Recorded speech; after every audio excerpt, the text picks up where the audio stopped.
여러분, 오늘은 교회 이름으로 어버이 주일입니다. 이 어버이 주일이 어떻게 시작되었는가, 이걸 말씀드리려고 하는데요. 1907년인가요? 미국에서 시작됐는데, 안나 자비스라는 이분이 그 흰 카네이션을 어머니에게 나눠주면서 또 이렇게 이것이 운동으로 이렇게 벌어지기 시작하고, 나도 해야 되겠다 이렇게 하면서 이게 처음 시작되었어요. 그러다가 이제 미국 전역으로 확산됐는데 1914년에는 그 우드로 윌슨 대통령이 어머니 날을 제정하자 그렇게 해서 국가해석으로 어머니 날을 제정을 했던 적이 있습니다.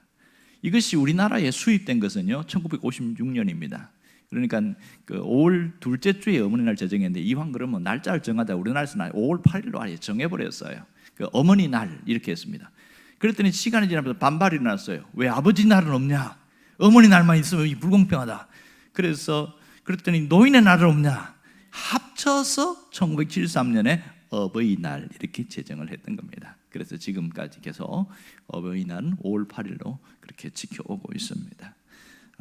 우리가 이 어버이날은 기억하는 것은 참 소중한 날이죠. 기억하는 거, 또 우리가 함께 전화도 하기도 하고 방문도 하기도 하는데, 우리가 점점 자꾸 핵가족화되면서 퇴색되어지고 희석돼서 안타까운 일이 있습니다.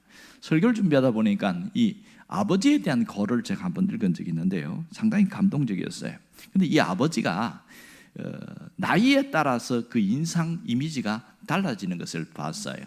그런 어린 아이가 보는 아버지와 나이가 들었을 때의 아버지의 생각이 완전히 다릅니다. 그래서 쓰는 걸 보니까 참 재미있습니다. 4살 때 아버지는 무엇이든지 할 수 있다, 약간 전능한 신과 같은 존재로 여겨진다는 거예요. 그러더니 7살쯤 되면 아버지는 정말 아는 게 많다, 지식이 너무 해박하다 이렇게 알고 있다는 겁니다. 그리고 8살이 되어지면 아빠와 선생님 중 누가 정말 높을까, 그걸 고민한다는 겁니다. 아마도 아빠와 관계가 치밀한 사람은 아빠라고 생각하고, 또 선생님과 관계가 치밀한 사람은 선생님이라고 생각하고, 이때부터 헷갈리기 시작하는 겁니다. 그런데 12살 때부터 헷갈리기 시작하는 거예요. 아버지는 모르는 게 너무 많아. 이게 그때부터 이제 사춘기 오면서 갈등이 오는 겁니다. 14살이 되면 더 심각해지죠. 우리 아버지하고 저하고는요 세대 차이가 너무 많이 나요. 그 대화가 안 된다는 겁니다. 이때부터 마음이 다치기 시작하죠. 그리고 이제 이 25살이 되어지면 아버지는 이해하지만 여전히 꼰대 같다는 겁니다. 기성세대, 꼰대 같다, 그게 있고요. 그런데 이제 30살이 되어지면 조금 달라집니다. 아버지의 의견도 일리가 있다, 이렇게 생각이 달라집니다. 그러다가 40세가 되면 이렇게 한답니다. 우리가 이 일을 결정하기 전에 아버님의 의견을 한번 들어봅시다, 이런 얘기를 한다는 거예요. 그러다가 50세가 되면 이제 달라집니다. 아버지는 정말 훌륭한 분이어서 이렇게 달라집니다. 그러면서 아버지는 세상을 떠나십니다. 60세가 되면 이렇게 나온답니다.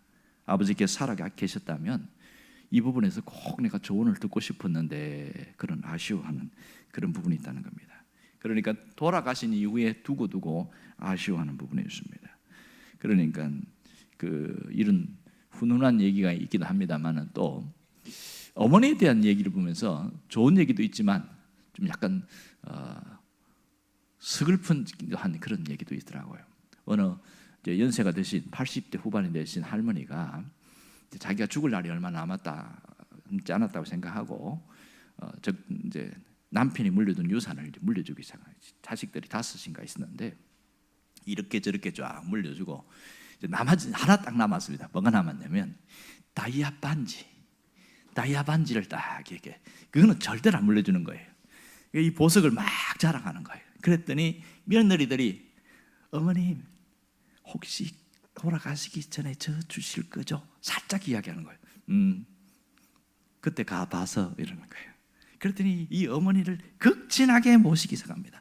그랬더니 딸들이 가만히 있지 않은 거예요. 둘이 있었는데 큰 딸이 왔다 가고 둘째 딸이 왔다 가면서 소곤소곤하면서, 엄마 그거 다이아 반지 다 줄 거지? 그때 가봐서 이러는 거예요. 절대로 빼내지는 않는 겁니다. 계속 이게 미적미적하고, 그거 나 좀 한번 끼게 해줘. 안 돼. 안 주는 거예요. 이 다이아 반지 자기들이 계산을 해봤더니 이게 콩알만한 다이아 반지거든요. 이 계산이 상당히 액수가 많은 거예요. 그래서 지극정성으로 모시는 겁니다. 큰 딸이 왔다 가고 둘째를 왔다 가고 큰 며느리 왔다 가고 작은 며느리 왔다 가고 얼마나 잘하는지 이 할머니가 다 재산 물려주고 그 다이아 반지 때문에 너무 행복했어요. 죽을 때까지. 그런데요, 죽을 때 이 다이아 반지를 누구도 주지 않았습니다. 아니, 줄 수가 없었어요. 가짜였거든요.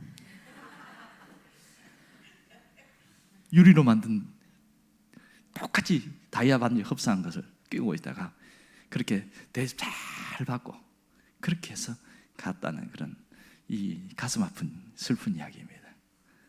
오늘 우리가 읽은 성경에도 보면 이 가슴 아픈 이야기가 나옵니다. 교회를 오래 다닌 사람들은 누가복음 15장의 이야기를 잘 압니다.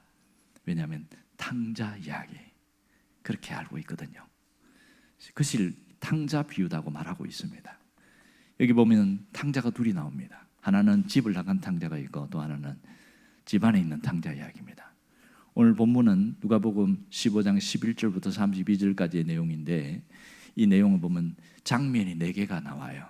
하나는 아버지의 유산을 가지고 집을 나간 둘째 아들 이야기가 나옵니다. 그리고 또 하나는 그 둘째 아들이 돌아올 때에 그 동구 밖에서 기다리다가 맞이하는 아버지 이야기가 나옵니다.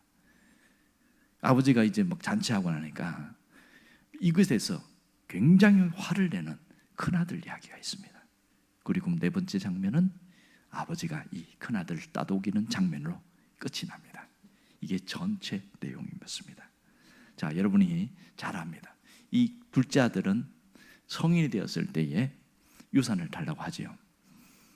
중동 전문가였던 중동 문화에 대해 전문가였던 분이 있는데 케네스 베일리라는 사람이 그가 쓴 책이 뭐가 있냐면 중동의 눈으로 본 예수님의 비유 그게 책에 보면 세상에 아버지가 살아있을 때 유산을 달라고 하는 그런 흔적들이 없대요. 다른 어떤 역사적 이야기에도. 그런데 성경에 유일하게 이 부분에만 나온다는 거예요. 이분은 중동 문화에 대해서 굉장히 전문가인데 살아있는 아버지에게 유산을 달라고 하는 그런 일들이 없다는 겁니다. 더 나아가서 아버지가 살아있는데 그 유산을 처분하고 그걸 갖고 외국으로 갔다 있을 수 없는 이야기다. 그런 얘기를 하는 거예요. 그 왜 그런가 보니까 이 케네스 베일리가 중동 문화를 연구해 보니까 2가지가 있는 거예요. 유산은 소유권과 처분권이 있어요. 자, 살아있을 때에 아버지가 살아있을 때에 자식에게 유산을 물려주면 소유권을 주는 겁니다. 이제는 큰아들 것, 작은아들 것 소유를 줬어요. 그런데요, 처분권은 없습니다. 언제? 아버지가 죽을 때 처분할 수 있습니다. 그런데요, 이 둘째 아들이 소유권도 달라고 했고 처분권도 달라는 거예요. 불효막심한 얘가 이해입니다. 말도 안 되는 거죠 이게.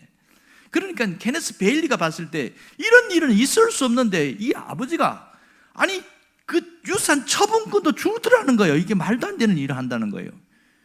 그러면 이게 뭐냐면 유산 처분권을 준다는 것은 나 내일 죽을 거야 이 뜻이라는 겁니다. 그리고 둘째 아들은 그것 주세요 하는 것은 아버지 죽을 거잖아요.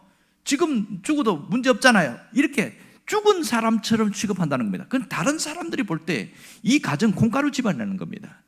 아들도 말이 안 되고 아버지도 말이 안 된다는 거예요. 만일 아들이 그 요구를 하면 처분권을 요구하면 이놈의 자식이 어디 못 되먹게 해갖고 그래갖고 혼내고 야단쳐가지고 막 그렇게 해갖고 내쫓아버리고 그렇게 하지 이게 처분권을 준다 있을 수 없는 이런 일들이 여기서 있었다는 것을 말하고 있습니다. 자, 여러분이 지난번에 이 설교를 했기 때문에 잘 압니다. 이 둘째 아들이 가서 성공했냐? 실패했어요. 처절하게 실패했습니다. 실패라기보다는 허랑방탕하게 썼죠. 그러고 나서 다 이제 뭔가 잃어버리고 나니까 먹을 것이 없어서 굶어 죽고 가니까 어떻게 했습니까? 아버지 집에 가야 되겠다 하고 돌아서잖아요. 자, 그래서 집으로 오고 있는데 여러분 케네스 베일리가 뭐라고 그러냐면 이 집으로 돌아오는 것이 사실 심각한 문제가 있다 이런 이야기합니다. 2가지 문제인데요. 하나는 그 가족이 이 둘째 아들을 받아줄 수 있느냐 하는 문제라는 거예요. 가족이 과연 받아줄 수 있냐? 그런데 그것보다 더 심각한 문제는 마을 공동체가 이 배은망덕한 아들을 과연 우리 공동체로 받아줄 수 있는가? 불가능하다는 겁니다. 왜냐하면 중동 문화에는 무슨 의식이 있냐면 케차차 의식이라는 게 있어요. 케차차 의식, 낯설고 생소한 부분이죠. 이거 뭐냐면 자식이 아버지의 유산을 가지고 외국에 나가서 탕진하고 다시 마을로 돌아올 때에 이 마을 공동체에서 저 아들에 대해서 너는 아버지로부터 기업을 받을 수가 없어 하고 선언해버리고 사람들에게 쫙 퍼뜨리게 하면 이 아들은 더 이상 그 마을에 들어올 수 없다는 거예요.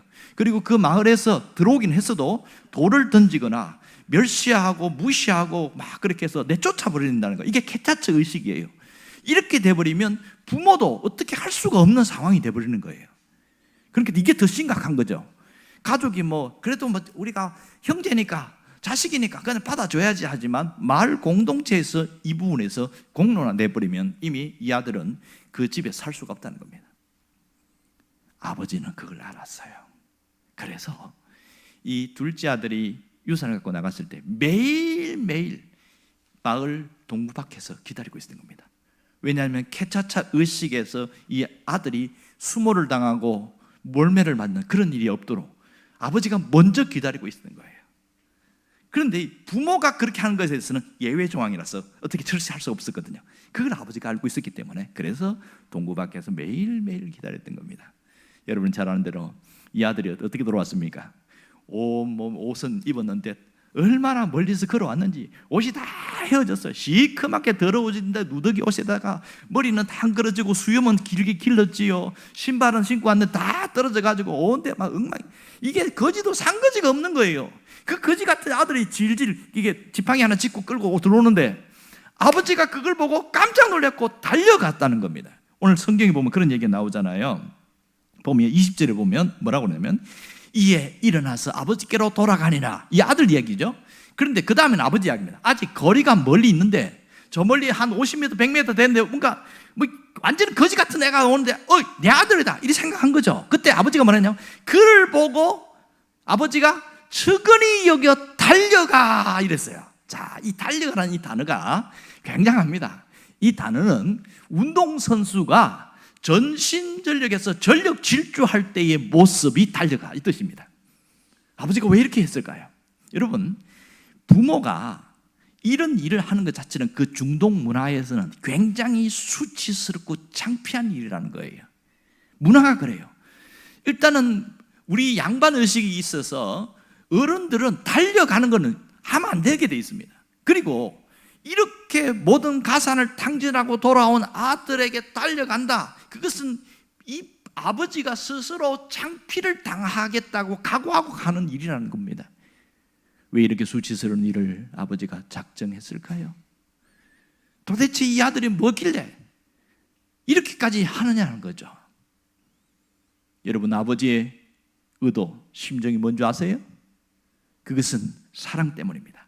자식을 포기하지 않는 사랑 때문입니다. 이 아버지의 수치스러운 행동은 자식을 포기하지 않았기 때문에 나타나는 놀라운 특징이죠. 여러분, 아들을 끝까지 포기하지 않은 아버지의 모습을 보시기 바랍니다. 그래서 마지막 큰아들에게 하는 얘기를 보세요. 32절을 보면 이 내 동생은 죽었다가 살아났으며 내가 잃었다가 얻었기로 우리가 즐거워하고 기뻐하는 것이 마땅하다. 잔치를 벌린 이유에 대해서 이야기합니다. 여기서 팁을 한번 들리자면 잔치를 하는 이유는 단순히 좋아서 하는 그 이상으로 케차차 의식이 있다고 했잖아요. 그래서 둘째 아들의 명예를 회복시키고 지위를 회복시키는 의도가 있기 때문에 그 비싼 송아지를 잡아가지고 잔치를 하는 겁니다. 왜냐하면 이 아들은 정식으로 내 아들입니다. 여러분 잘 봐주세요. 이 뜻이거든요. 자, 이게 보면 아버지가 뭐라고 하냐면 동생이 죽었다가 살아났다고. 죽은 줄 알았는데 살아난 아들이라고 그랬고, 그리고 잃어버렸다가 되찾은 아들이다. 그렇게 얘기를 하고 있습니다. 이 아버지의 그 마음을 보시길 바랍니다. 로이드 오비길비라는 사람이 하나님의 자서전이라는 책에서 요 누가복음 15장에서 뭐라고 이야기했냐면 이 비유는 낭비하는 사랑의 비유다, 그렇게 이야기했어요. 근데 이걸 우리말로 번역하면 사랑에는 낭비성이 있다, 이런 뜻이죠. 낭비하는 사랑.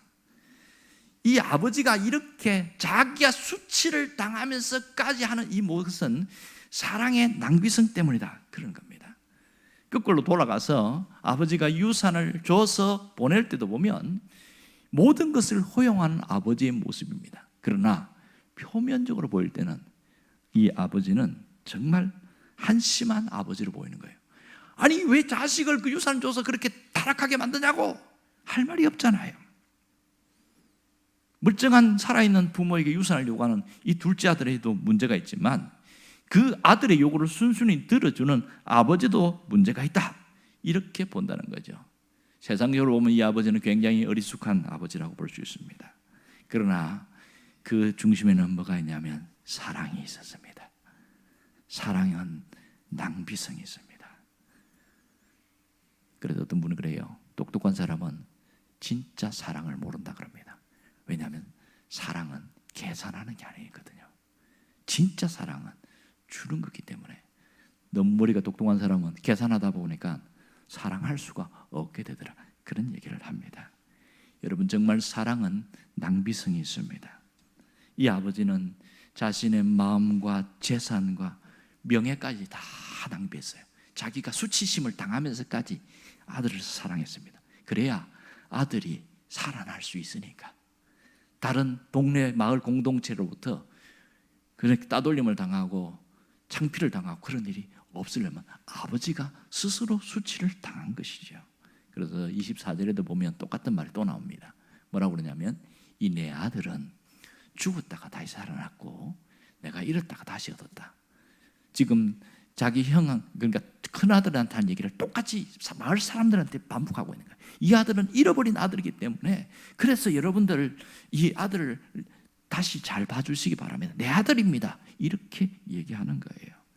아버지가 바란 게 뭘까요? 이 유산을 주면서 갈 때 아버지가 뭘 바랐을까요? 성공하고 오기를 바란 거 아니었습니다.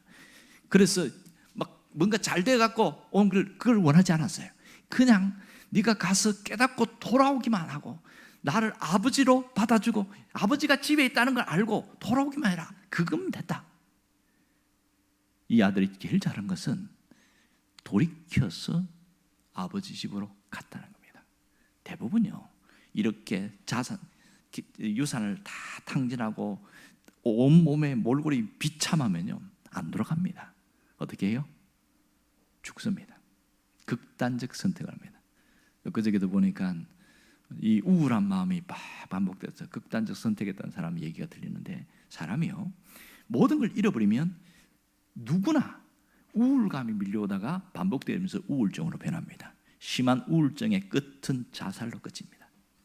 그것은 부인할 수 없는 사실입니다. 그런데 이 아들은 자기 목숨 스스로 끊지 않고 돌아왔다는 것이 그 아버지는 너무 귀하게 생각한 거예요. 그래서 죽었다가 살아났다고 이야기를 하는 겁니다.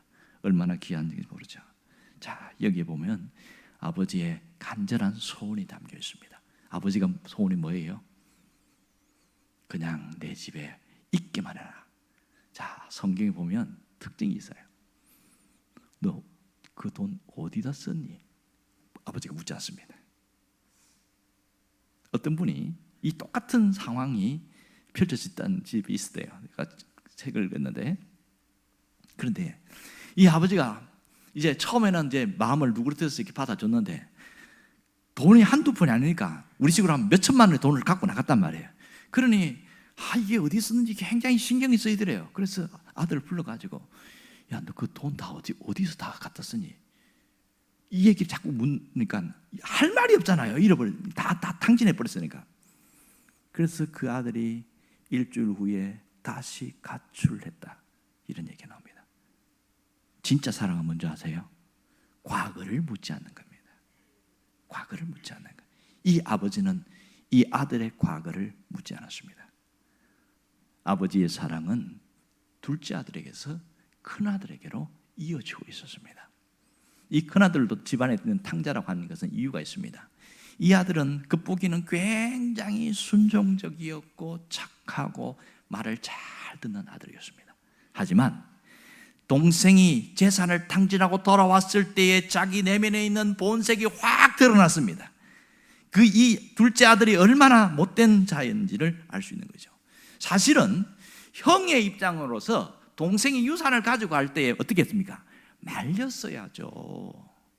야, 아버지가 나이가 많은데 네가 지금 이걸 갖고 외국에 가면 아버지를 못 뵐 수도 있다.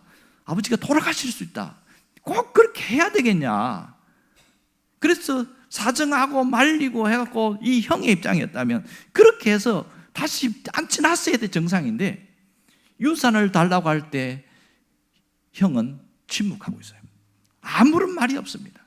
그리고 재산을 처분해가지고 갈 때에도 어떠한 말도 없습니다. 그런데요, 이 동생이 모든 재산을 탕진하고 돌아오니까 그때서 발끈하는 겁니다. 왜 왔냐는 거예요. 왜 왔냐는 거예요. 너 같은 애는 없어져야 되는데 왜 우리 집에 돌아왔냐는 거예요. 이 모습이 여기서 나오고 있는 것이죠. 여러분, 마을 공동체에서 캐차처 의식을 당해야 되는 이 둘째 아들이 아버지가 수치와 창피를 당하는 바람에 이제는 다시 동생이 지위를 회복한 거, 그게 너무 화가 나는 거예요, 이게. 그래서 밭에서 일하다가 오면서 막 집에서 막 음악 소리 들리니까, 야, 이게 뭔 소리냐? 이게 오늘 잔치하는 날입니다. 무슨 날인데 무슨 잔치를 하고 그래? 동생이 돌아왔습니다. 뭐라고? 동생이 돌아왔는데 왜 잔치를 하냐고. 그때부터 분노가, 그동안 묵혀있던 분노가 폭발해 버리는 거예요. 그리고 안 들어가는 겁니다. 그런데 정상적으로 이 중동 문화를 연구하는 베네스 케일리가 뭐라고 그러냐면, 집안에서 잔치를 하면 큰아들은 집사 역할을 해야 된다는 거예요. 동네 사람도 불러놨으니까 음식도 나눠주고, 그 다음 종들 시켜갖고 음식이 부족한 데가 뭐가 있는지 이리저리 살펴보고, 그 다음에 혹시 뭐 불편한 게 있습니까 물어도 보고, 이것저것 다 해야 되는 게 이 아들이 해야 될 일이라는 거예요. 그런데 이 아들은 아마도 잔치를 하기 전에 종을 보내서 불러오려고 했을 거예요. 그런데 거부했을 가능성이 많습니다. 이걸 지금 한 건 아닐 거예요. 그런데 잔치가 벌었음에도 불구하고 화를 내니까 이 아들이 안 오잖아요. 그러니까 아버지가 나가는 거예요. 지금 공개적인 자리입니다. 소를 잡았으니까 동네 유지들을 다 모아놓고 잔치하는 그 분위기입니다. 이때에 아들이 함께 잔치 가는 것을 거절했다고 그랬어요. 이 자체가 아버지에 대한 굉장한 도전이었고요, 동네 사람들에게 창피를 2번 당하는 부분입니다. 사람들 앞에서 거절을 당했으니까 이 말도 안 되는 짓을 둘째 아들이, 큰아들이 한 거거든요. 이게 거기서 끝나지 않고 분노하여 그랬어요. 아버지야, 사람들이 있는 데서 대놓고 화를 내는 거예요. 아버지, 이럴 수가 있습니까? 이러면서 소리 지르는데, 아니 내가 있을 때는 염소 새끼 한 마리도 안 잡아주더니 저거 가산 탕진하고 온 저 아들한테 소를 잡아주고, 이게 말이 됩니까? 이게 누구 들으라고 한 소리입니까? 동네 사람들 들으라고 한 소리잖아요. 이 아버지가 얼마나 창피를 당하는지. 이 큰아들은 아버지를 2번 죽인 거죠. 이런 일을 큰아들이 하고 있었습니다. 여러분, 이렇게 큰아들이 이렇게 소리 지르고 하면, 정상적인 아버지라면 어떻게 해야 되는지 아세요? 너 뭐라고 그랬어? 다시 한번 이야기해봐. 뭐라고? 내가 너한테 유산을 줬는데 네 그럴 수 있어? 공개적인 자리니까 캐차처 의식을 할 수가 있는 거예요. 이 큰아들에 대해서, 여러분, 이 아들 보셨죠? 이 아들은 보기에는 착하고 순종적이지만 실제로는 못해 먹었습니다. 이렇게 하면서. 그러면 난리 나는 거예요. 큰아들의 모든 지위와 자격이 박탈될 수 있습니다. 그런데요, 아버지는 그렇게 하지 않았습니다. 달래했어요. 야, 내가 갖고 있는 것이 내 것이 어디 있냐? 다 네 것 아니냐? 내가 유산 다 물려줬잖아. 소유권 다 줬잖아. 처분권만 없지 소유권 다 줬단 말이에요. 그런데 뭘 갖고 그렇게 하냐? 동생이 갖고 있는 거 아무것도 없단 말이에요. 유산도 없고 이미 다 썼으니까. 그 동생을 받아주지 못한 것에서 따독거리고 그래도 가자 하고 막 땡기고 있는 이 아버지의 모습을 보세요. 그런데도 저 못 가요! 그러면서 뻗땡기는 이 아들의 모습 보면 한심하지 않습니까? 오늘 28절 보세요. 큰아들이 그가 노하여 화를 냈다는 거죠. 들어가고자 하지 아니하거늘 아버지가 나와서 권한대. 아버지가 와서 사정하는 것을 오늘 얘기를 하고 있습니다. 참 이렇게 모욕당하는 아버지의 모습을 가만히 보세요. 오늘 그럼에도 불구하고 더 충격적인 게 뭔지 아세요? 이 동생이 돌아온 것에 대해서 아버지가 이런 일을 행한 것에 대해서 얼마나 화가 나는지 아버지라고 안 부르고 있습니다. 성경에 보면 29절과 30절에 보면 이런 게 나와요. 아버지를 섬겨 명을 어김이 없거늘 이렇게 났잖아요. 이게 한글 성경인데요, 원어 성경에 보면 아버지라는 단어가 아예 없어요. 뭐라고 하냐면 당신이라는 단어만 나와 있습니다. 당신을 섬겨, 아버지를 두고 그렇게 얘기하고 있어요. 이 말이 안 되죠. 그렇게 얘기하고 있어요. 그리고 동생이 살림을 막 말아먹은 것을 당신의 살림이라고 이렇게 표현하고 아버지란 말을 싹 빼버렸습니다. 뒷부분에 보면 그런 표현을 깜짝 놀랐어요. 야, 진짜 배은망덕한 아들이 여기 또 있구나. 그런 걸 보게 됩니다. 그럼에도 불구하고 이 둘째 아들뿐만 아니라 큰아들도 여전히 사랑하는 이 아버지의 모습을 볼 수 있기를 바랍니다.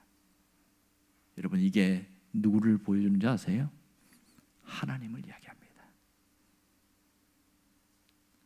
이 큰아들과 둘째 아들의 모습은 우리 인간의 모습입니다.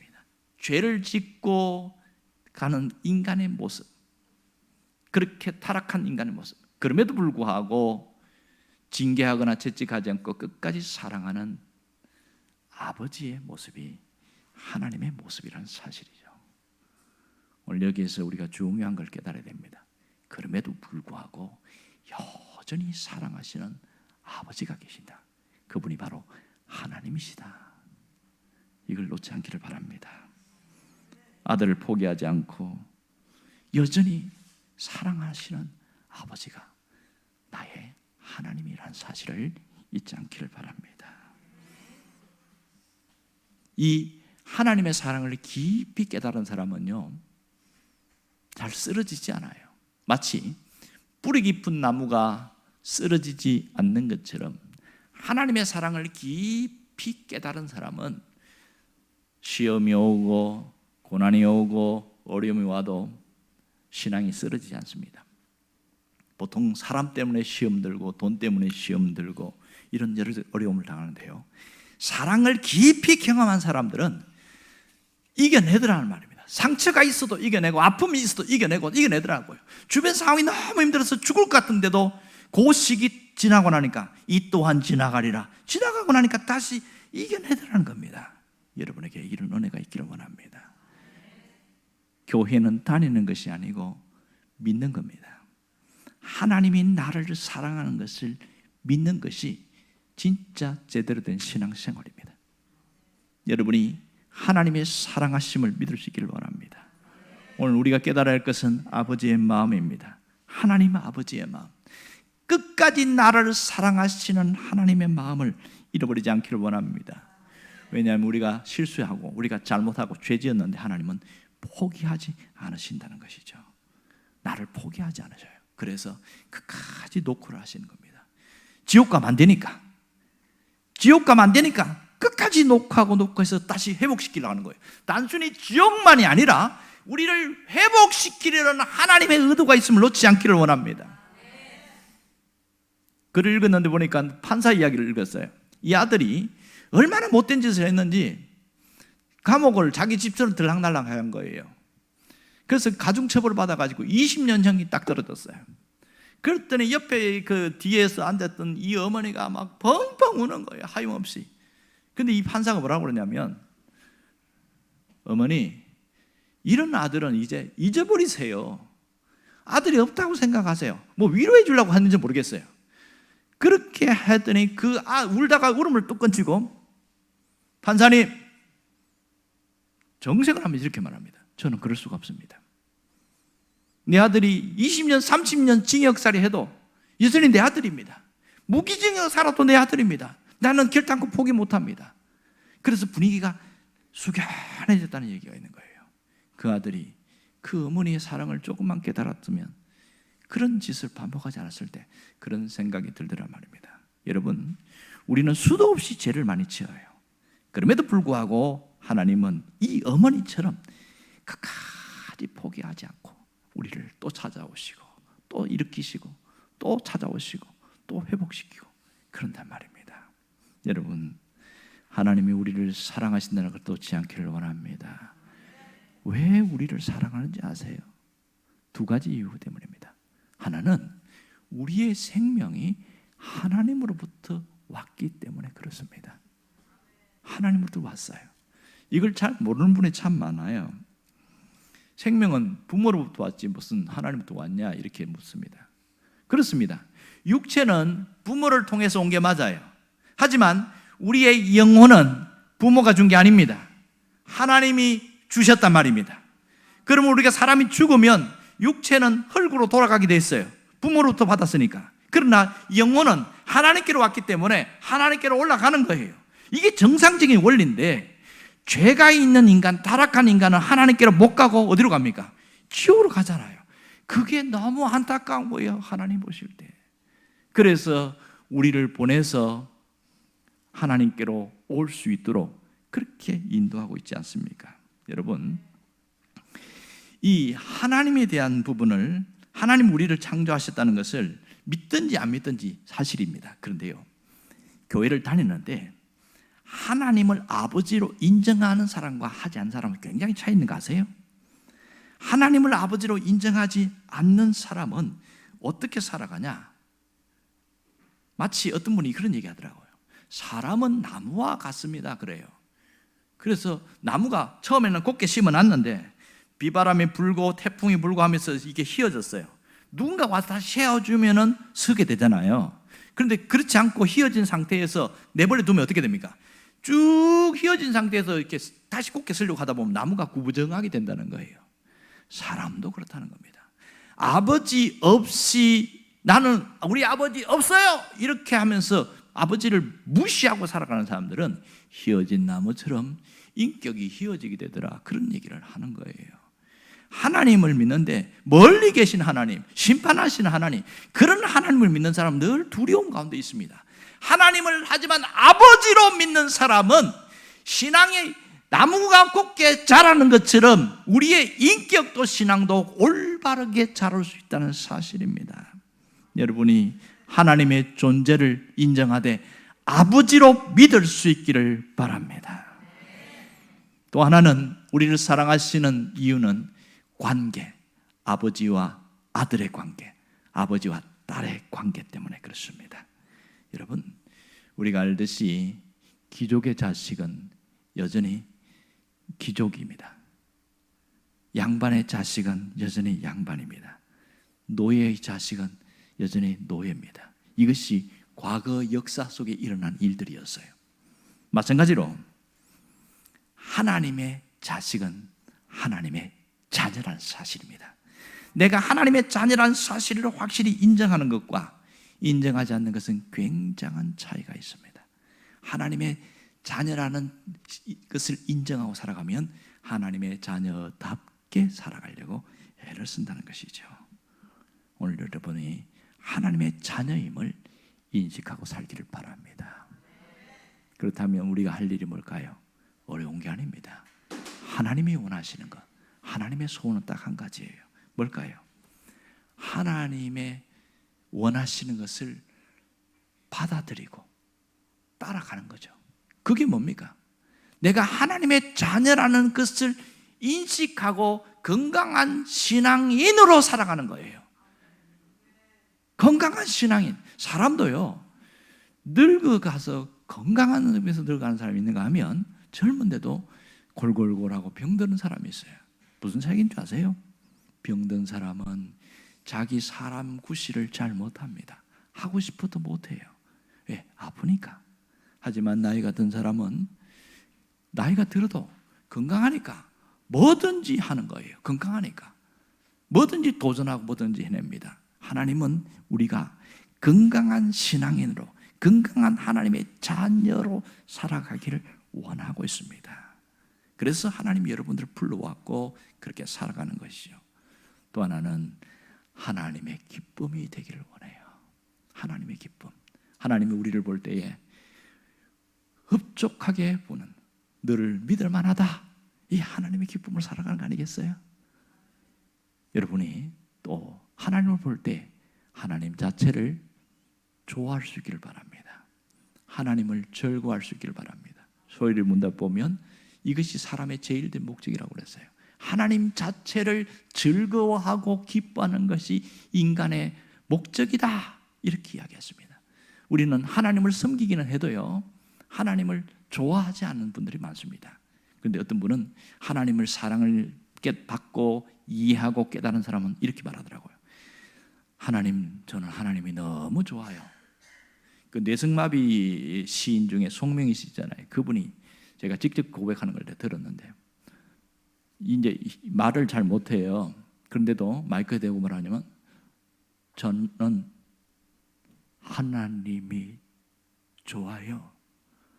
그 뜨듬뜨듬 하는 말에 가슴이 찡하고 와닿더라고요. 휠체어를 타고 와서 앉아서 하는데 이분의 진심 어린 고백을 보면서 이 진짜 잘 믿는 사람이다, 그런 것을 느꼈어요. 여러분, 우리는 멀쩡한 육신을 가지고 있고 뭐든지 할 수 있는 여건이 있는데 그냥 섬기는 자가 아니고 하나님 자체를 좋아할 수 있기를 원합니다. 나 주님의 기쁨 되기를 원합니다. 이 고백이 여러분의 있기를 바라요. 우리 찬양 한번 합시다. 나 주님의 기쁨 되기 원합니다.